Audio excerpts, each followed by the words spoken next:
تمرین شماره 12.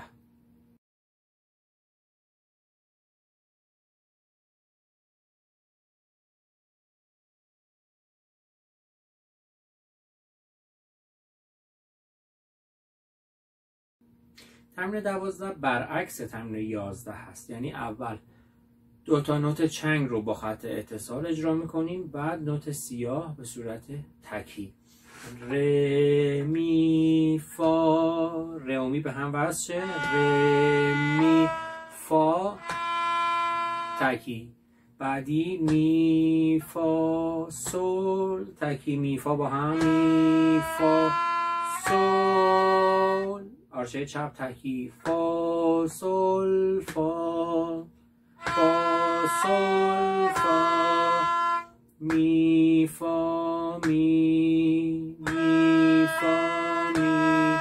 اینجا تغییر سیم داریم، فا سول لا، لا میریم رو سیم کناری، فا سول، ساز رو میچرخونیم به سمت داخل، آرشه هم یکم میاد جلوتر، لا، پس دوباره فا سول لا، ادامهش دیگه رو سیم لا هست، سی لا سی،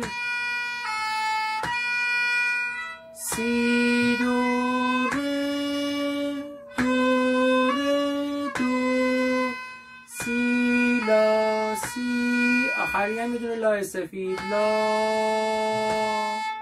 خط بعدی از سیم لا شروع میکنیم، اجازه بدیم 2 تا خط رو بریم پیوسته.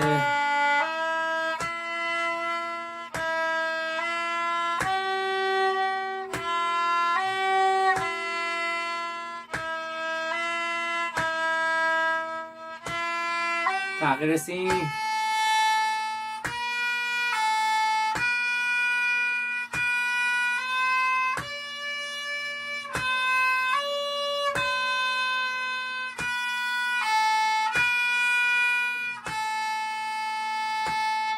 ادامه رو سیم لا، لا سی دو، سی دو ره دو ره دو، سی دو سی لا سی لا.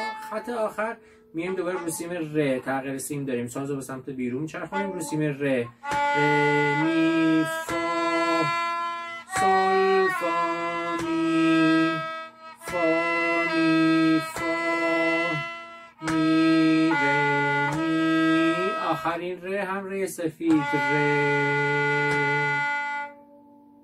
تقدیم همه شما عزیزان.